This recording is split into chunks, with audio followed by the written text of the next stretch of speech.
Good afternoon. Good afternoon. Well, that was bad. Good afternoon. Good afternoon. All right, much better. How's everyone doing? Good. Who got to attend the session this morning? Yeah. Good. So, anybody not attend? You have to leave if you didn't. No, I'm just playing. I'm just playing. My name is Nathan Tabor. I'm chairman of the Internet Committee. Just a few house cleaning real quick. There is a survey. You should have one in front of you. Those are very critical for us to make our decisions on how to plan NRB 2014. If you like the session from this morning, and if you like this session and the two to come after, Twitter and Google, please let leadership of NRB know that you liked it and that you want more of it, and it should be more prominent within the NRB convention. We're always fighting for who gets the bigger spaces and who gets the more prominent. I'm a little biased being in the Internet Committee, but I do believe this is, and I think you all being here, this is a space that is not losing relevance, it's gaining, and we need to make sure we are positioning our ministries and ourselves and our however you're working to be in that position. Before I introduce our speaker, I do like to open our sessions with a word of prayer. Would that offend anyone here? If it does, there's a door there. No, I'm just praying. I'm glad y'all like my jokes. I'm going to go into communion. Let's exactly. Let's pray. Dear Heavenly Father, we want to thank you for this time that we can come together, Lord. Thank you for the freedom that we have to worship you, to openly worship you. We want to pray for our Christian brothers and sisters around the world who do not have that freedom, Lord. Just imagine what they go through to come together and worship you. Thank you for our troops. Thank you for the sacrifices that they have made. Give them comfort, Lord, in the positions they're in.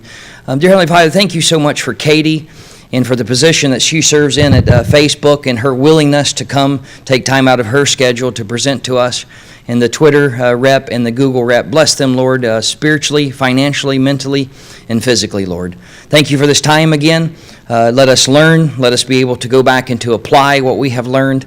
And Lord, let us keep focus of what our ultimate goal is, and that is to spread the gospel of Jesus Christ, to let the Holy Spirit work in people's lives, that if they do not have a relationship with you, Lord, and if there's someone in this room or someone in this convention hall that does not know the Lord, that they would come to know you before this day is over. In your heavenly name, amen. Amen. All right, we have a very special speaker with us today. I met Katie 3 years ago at a political event. She did an amazing job at presenting, and bless her little heart, they left her to the wolves with no food. And she was wondering about, and so I did the right thing, the right Southern gentleman thing. I asked her if she would like to go to lunch with, I believe my wife was with me, correct? Yes.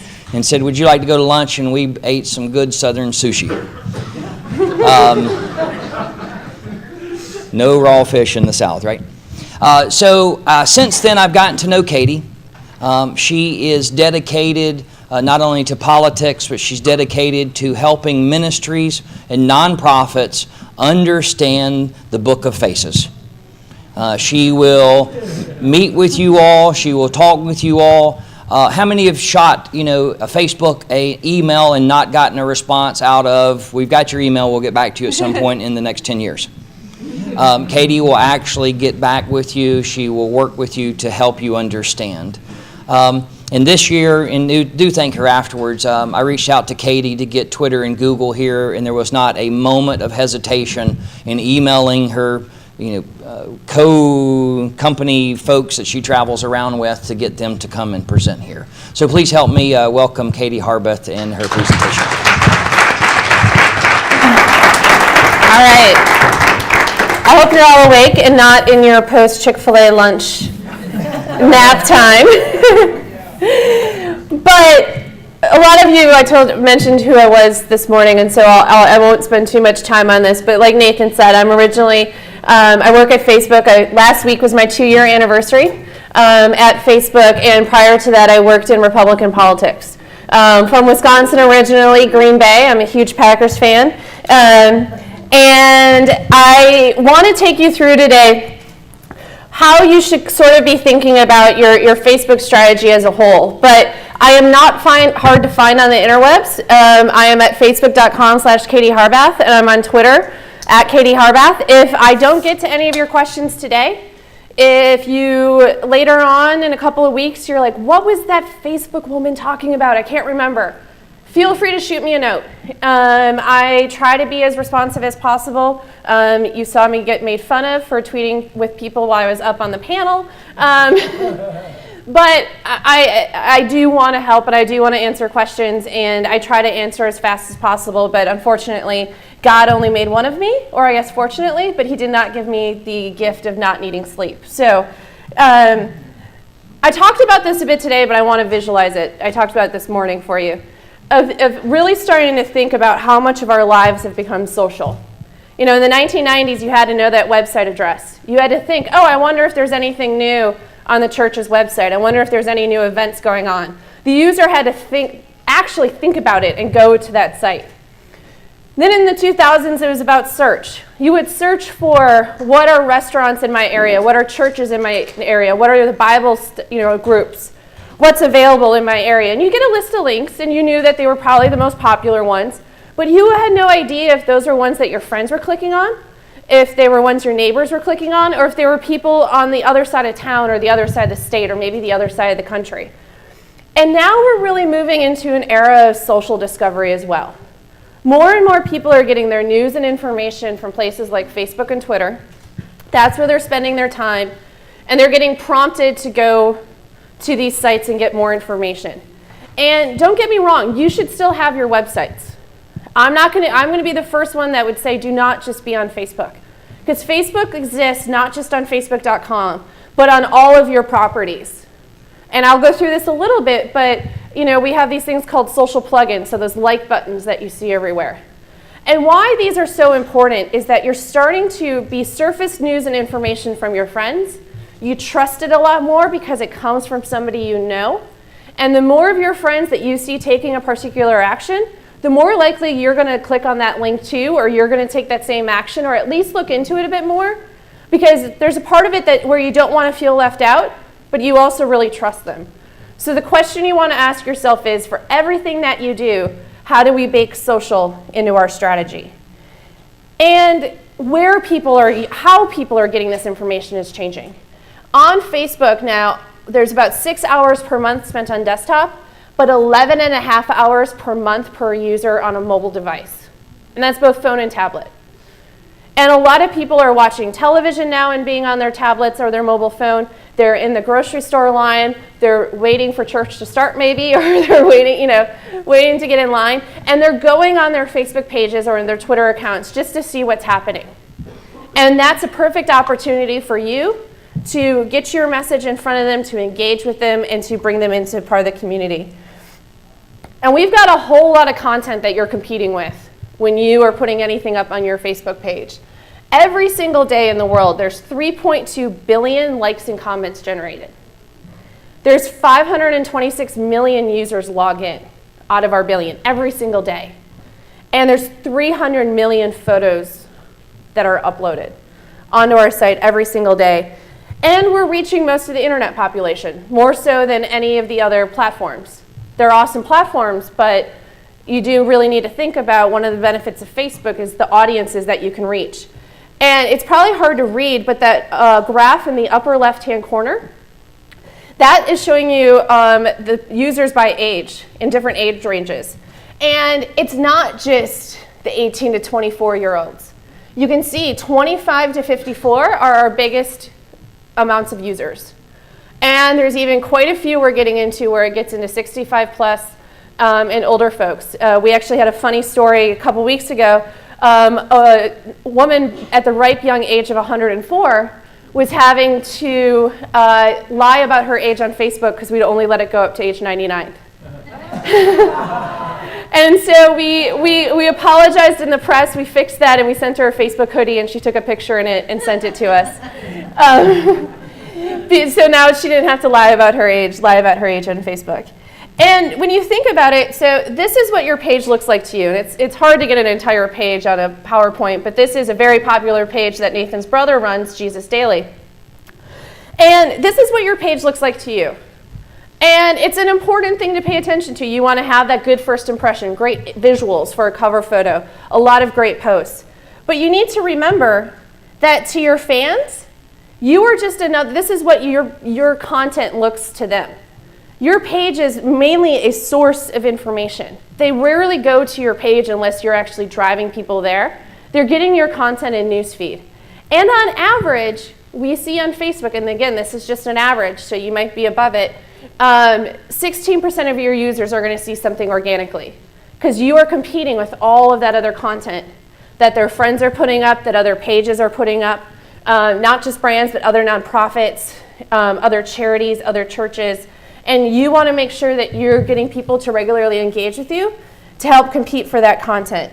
And you want to really be thinking about it and making sure when I put that out there, think to yourself, is this something I would engage with? Is this the stuff that I normally engage with on Facebook for the other things that you yourselves, like, the pages that you like? What content are you engaging with? Is it more visual? Is it shorter text? And I'll go through some tips for you to think about that, but that's usually a helpful way to think about it. And I'm going to go through some tips now, but you hear me, and I know I sound like a broken record, but there's a reason for it, is that content is really where you need to start with your strategy. Before you do anything else, you need to be thinking about who's the audience you're trying to reach, what's the message you're trying to get to them, and how are you going to do that? And you really want to keep it very simple. You want to use logos and taglines very sparingly. We actually find if you're going to promote any of your content as an ad, and I'm going to go through some of those options here in a bit, we actually have a policy that you can't have any more than 20% text on an image unless it's a product, a picture of a product. And that's because we've seen through our data that users are much more likely to engage with imagery with less text on it, and it's more people-focused and imagery-focused. And that's why we really say, too, that your photos should really include real people and real things.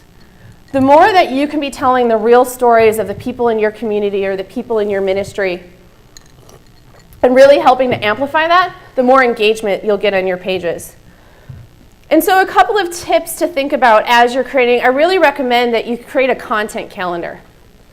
And look at, over the next 3 or 6 months, what holidays are coming up, what different special events that you might be doing, so you can kind of start to plot out content that you might do. You'll always do stuff on the fly, but you can probably plan some things out too. And the first tip is you do want to post succinct content. We find 2 to 3 sentences work the best. Now, if you want to, you can take a chapter of the Bible up to 60,000 characters and put the entire thing up as a status update. But we generally find that doesn't get a lot of engagement. So you want to keep it nice and short. Photos and videos are, again, doing really, really well. And the videos and photos to think about, and I'll talk about this a bit, doing behind the scenes types of things. Sharing, maybe you get on Instagram and have that share to your Facebook page. And maybe you're taking a picture of setting up for church that Sunday, or an event you're having, or maybe something that has to do with something you'll be studying in your Bible study group that week. Anything that you might find that you can take a picture of and post it is going to be very engaging for your fans. You want to post regularly. We find you want to try to post at least once a day. And I'm going to show you how you can schedule posts. So that way you don't have to worry about being in front of your computer if you're traveling, or if you're not going to be around on the weekend. But we generally find 2 to 3 times a day is about a good rule to live by. On average, this is average, if you start to get beyond 5 or 6 posts a day, unless there's something really big happening and it's a unique situation, you'll start to get a lot of people unliking your page because that's almost too much content for them. So I do recommend 2 to 3, but look at your own insights because maybe you're the exception to the rule, but really pay attention to your data on that. You want to ask your fans to engage with you.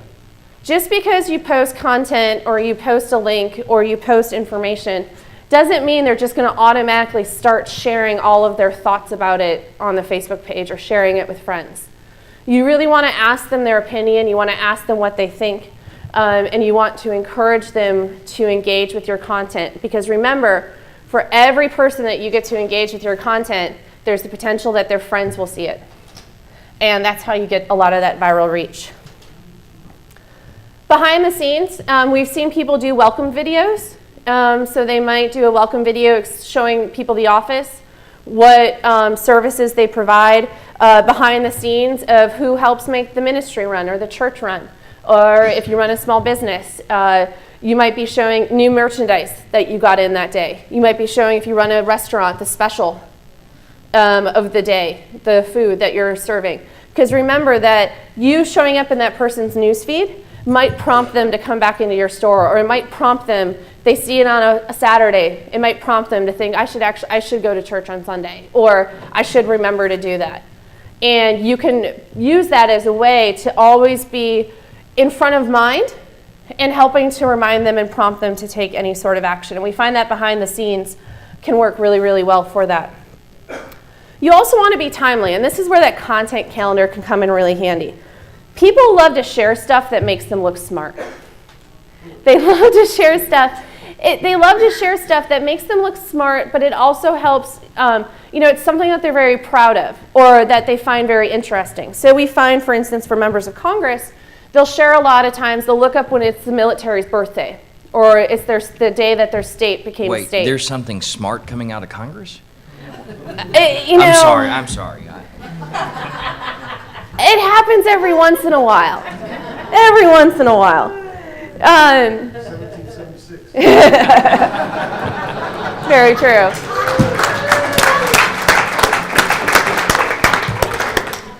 But I'll tell you, more of those members of Congress, I've been doing this now for 2 years, and I'm amazed at how far they've come. They'll do things like called Facebook Fridays, where they'll say, hey, from 9 to 10 o'clock, the member's going to be here answering your questions. Start leaving them in the comments section, and they'll answer them in the comments section. You could do the same thing.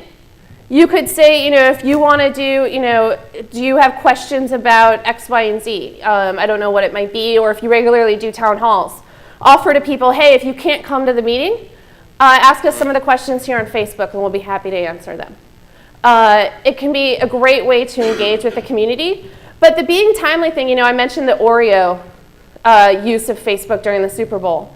You want to be talking about things that your fans are also talking about. But also reminding them of interesting things. The day that your ministry started, the anniversary of that, let them know that.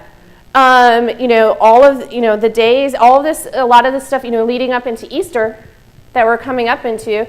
Most people know, of course, Good Friday and Easter, but there's a lot of events leading up to that as well that you might remind people. A lot of folks are watching that is it on the History Channel, the Bible that just started? A lot of people are probably, I saw a post in my Facebook feed for it yesterday on my way here.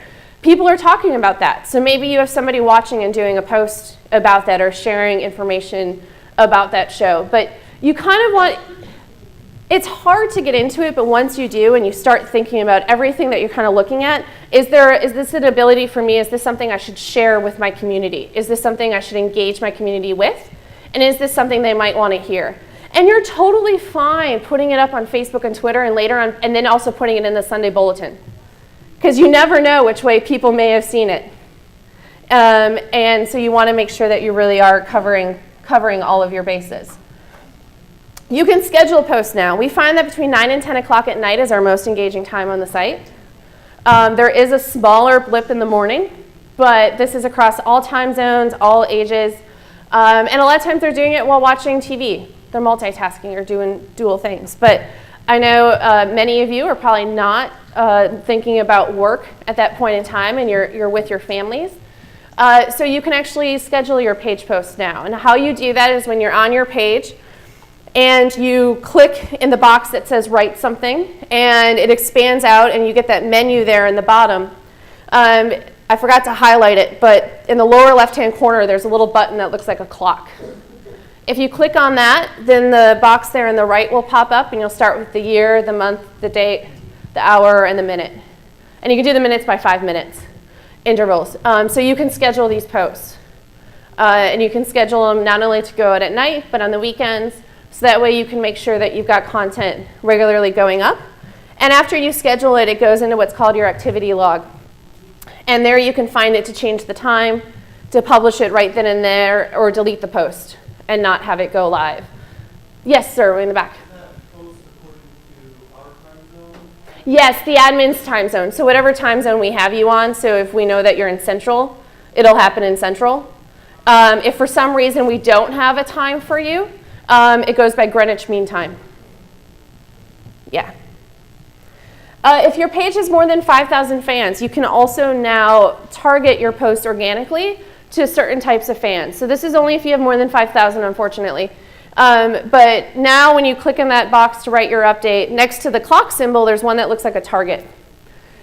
And you can click on that, and then you can say, let's say you have a post that you only want to go out to your fans who are female. Or for some of you who might live in an area where you have people of multiple languages, perhaps Spanish and English, that you're trying to reach out to, you can actually do a post to fans in English and then do another one to fans who say their primary language is Spanish, and do it in Spanish. And what happens is that goes to users in their newsfeed. It'll still show up on your timeline, so you have to decide if you want to keep it up on your timeline or just hide it. But this is an option for you. You can also do it by location. So if you're a national organization and you're doing events around the country, you might do a post promoting an event here in Nashville only to your fans in Nashville and surrounding areas, rather than posting it to anywhere else where they might not be able to attend. You can also manage your page via mobile. If you have an iPhone or an Android, you can download our free Pages Manager app. And this will allow you to update your page, look at insights, moderate comments, all from your mobile device. And if you don't have one of those phones, if you still have BlackBerry or something else, every page has its own unique email address. And you find this by going into where you go to manage all of your settings for your page, that back end. There's a tab there on the left-hand side that says mobile. And what you can do is, you see I've got the one for my fake page highlighted. You can put this in your contacts list, and then if you want to update on the fly, you can send an email to that email address and put your status update in the subject line, or you can also attach a photo and do a caption in the subject line, and that will update your page. And then, and if for any reason you need to refresh that email address, somebody's left, you're just worried about security of it all, you can always reset this email to a different one. So that way you can be posting via mobile as well. I also really recommend that you all have a comments policy that you put in your About section. Main reason for that is it's really helpful for you to have something to point to of telling people if you're being mean, harassing, bullying, swearing, etc., we're going to kick you off the site. You're basically being very transparent about the rules of the road about how you are managing that page. So that way you have something to point to should you kick somebody off and they get upset. Or if you just want to make sure people know how you're managing the page. We find that being more transparent about that and laying that out for users is much more beneficial than kind of being in the dark and people not understanding which way they should go or not. I talked about this example this morning, but I want to show it to you. The importance of testing your content and seeing what works and what doesn't work. So this is the Democrat Governors Association. I'm a data nerd and a testing nerd, and so I used to do this all when I was at the senatorial committee back in the 2010 cycle. But they put up this picture because they wanted to do a contest to win lunch to meet with one of the governors. These contests are doing amazingly well in politics right now to get donations. Donate $3. So they put up this picture because normally in politics we would think of course you're going to put up a picture of the governor or the candidates. What else would you do if that's what you're inviting them to do? Most people don't know who governors in other states are, let alone who they look like. And the DGA found that this photo wasn't getting a lot of engagement. So rather than saying, Facebook sucks, Facebook doesn't work, I'm going to go somewhere else and kind of complain about it, they were like, I wonder. So they tested that one. They went and found a stock photo on istockphoto.com of this piece of cake and said, treat yourself on us. And it's hard to see, but the one with just the 3 governors had 395 shares or 300 some odd shares, and the piece of cake had 3,000. So they said that it also raised more money. So it wasn't just people sharing it because they like cake and liking it. They actually, they were tracking the actual donations they got from there so they could see which ones were working better. But it's a great lesson of really thinking about testing your content. And if something doesn't get the amount of engagement that you thought it would or that your posts normally do, try something different. Try something that you would want to see on your Facebook page and is also really easy to see small. Because if you think about it, those pictures of the 3 governors, you move that to an iPhone size, you're not going to be able to recognize those faces at all. And so this was smart thinking on their part and something for you to really think about, as well. And I want to kind of use that to transition into really how I'm going to talk about Facebook advertising here. But I'm not a part of the sales team, so I don't have to worry about getting you all to buy a bunch of ads. However, I do want to walk through it because I think that for those of you who are running ads, this is a very helpful for thinking about, but even for those of you who can't run advertising. What I would say first is even if you have just a little bit of money that every once in a while you can promote some content, you'll see a big difference. Because remember, you're just competing with so much more content on Facebook these days with users. And we are constantly trying to make sure that we want to make sure users keep coming back and that users are engaged. Because if we don't have users, there's nothing for you to be promoting your page to. But be thinking about these sort of 5 areas as you're thinking about building up your page, not only from an advertising perspective, but also from an organic perspective. And first, we'll talk about placement. So we've got a lot, and admittedly, Facebook's become really complicated, and I know, and I can barely keep up, and I work there. But we have a lot of different options now for you to think about where you want to place your advertising, and most of this has happened in the last year. So if you are thinking, well, I remember doing a campaign back in 2010, 2011, it didn't really work that well, I really ask you to maybe try again, because it's changed so much. We now have newsfeed advertising, both in desktop and mobile. At the beginning of 2012, we had no mobile advertising product. We had no newsfeed. We still have those right-hand side ads, but then we also have ads. A lot of people log out of Facebook every day, and so sometimes you might see ads there when you log out of Facebook. But newsfeed is so much more engaging. We're finding that newsfeed ads are having 8 times the engagement for page posts than those on the right-hand side. And on mobile, we have 680 million monthly mobile active users. The Romney campaign was saying that during the campaign, they were seeing a 10% click-through rate on their mobile page post ads that they were promoting. And they were starting to put a lot more money into Facebook because they were seeing the ROI in terms of emails and donations. They weren't just looking at, am I getting more fans? They were really looking at hard, direct response return on their investments to help make sure that our advertising worked for them. And for the different ad formats that we have, these are kind of the main 5. And really the first 4 are probably the ones that you'll use the most. But to really quickly go through them, we still have those right-hand side ads. They still work great. They can still be a great way for you to get new likes for your page, to drive people off to your website. Still a great option. The photo page post ad, I would say this is the one that is working the best for most people right now, and probably the ones that you're seeing the most in your newsfeed. So this is a photo of some sort, a sentence or 2 of description, and then a link for them to take more action. That link might be to an article, might be to a donation page, might be to an event. It could be really any of those. The link page post ad, this is the one where if you were sharing a link, let's say off of your website as a post, and you might do a little description at the top, you can promote these as well. I'm going to do a little side note here because I'm not going to get into it too much, but I'm happy to talk to anyone after or answer questions via email. How many of you have shared a link on Facebook and been like, why is it pulling in that picture? Why does the title look so ugly? Why do I hate, okay, a few of you. If you ever do that from your own website, there's something called Open Graph meta tags, which are just code that goes into the header of your site that we can work with your developers on. It's not too hard to do. But you can determine that image, that title, that URL and description that gets shared when somebody shares a link off of your site. Exact same thing for YouTube. If you're putting a video up on YouTube, use that description area. Because when someone shares that on Facebook, that description area gets pulled into the post.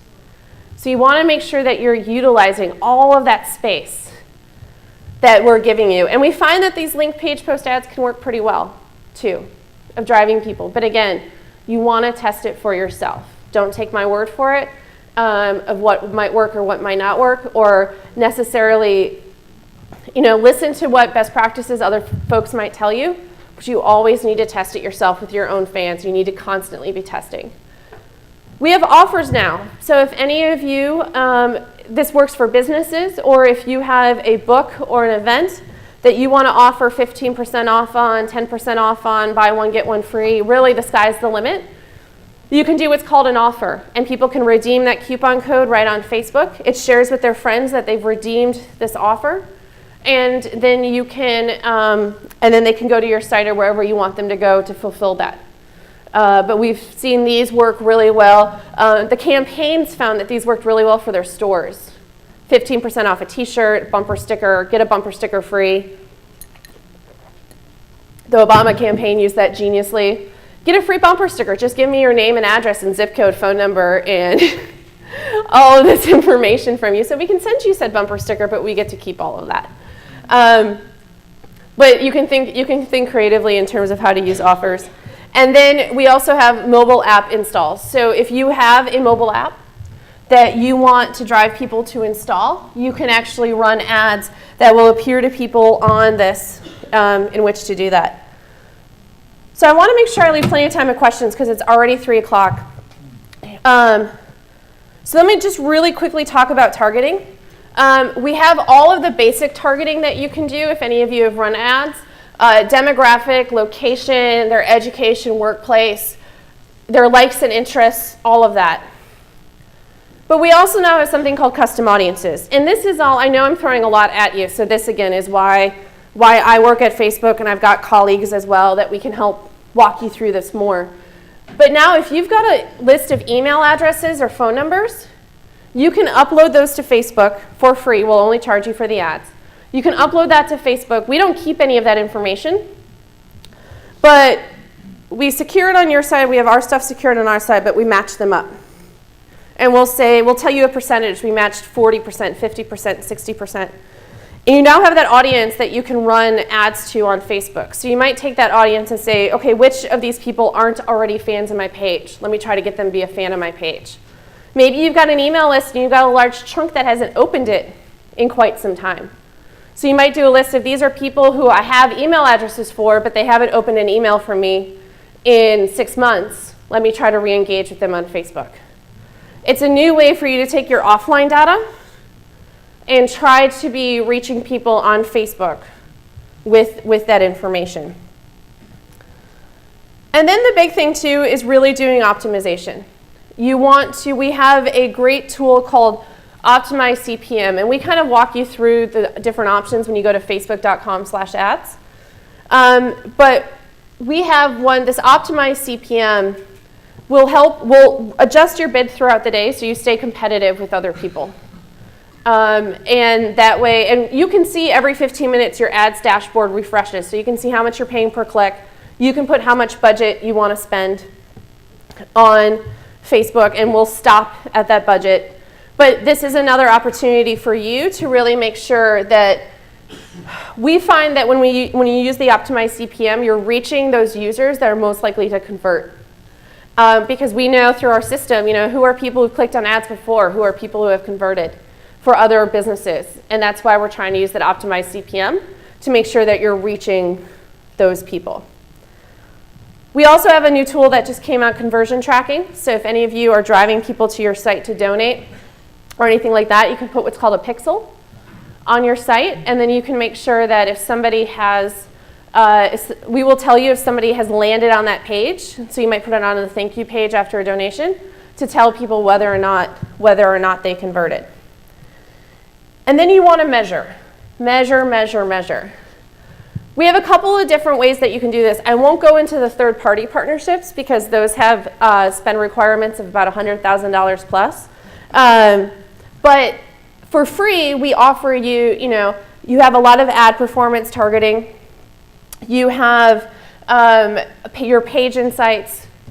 You have conversion tracking. You've got that people talking about this number to judge the amount of engagement that you're getting on your page. There's a lot of different ways for you to look at the numbers and see what's working for you and what's not. And this is the last slide before I'll take questions. But you want to think about, so the next, as needed, and maybe right now, the next month, you're working with your team to identify your goals. Who's the audience you want to reach? What's my content calendar look like? What do I have coming up? And what different creative and landing pages do I need? So kind of doing prep time.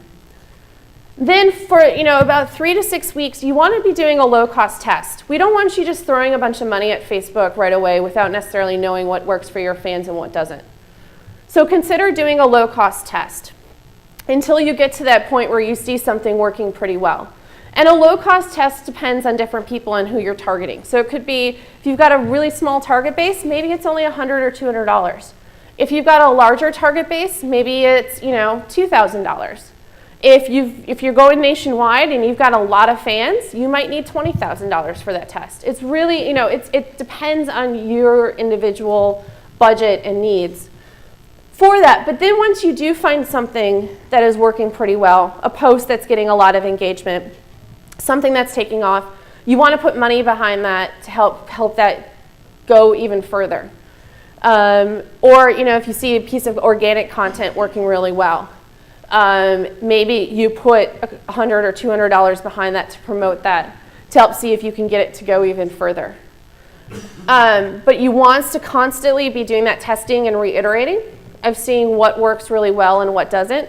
And beyond the advertising side, even if you're just doing it for like the DGA for fundraising, they didn't put money behind. They decided when the cake one started taking off, they decided to put some money behind it. But before that, that was all an organic test, and they were basing it off of their Facebook engagements and how many donations they were getting on the back end.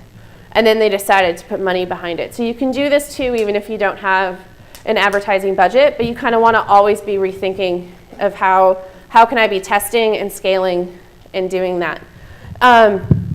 With that, I'm happy to take questions. I've got looks like about 10 minutes here. I'm going to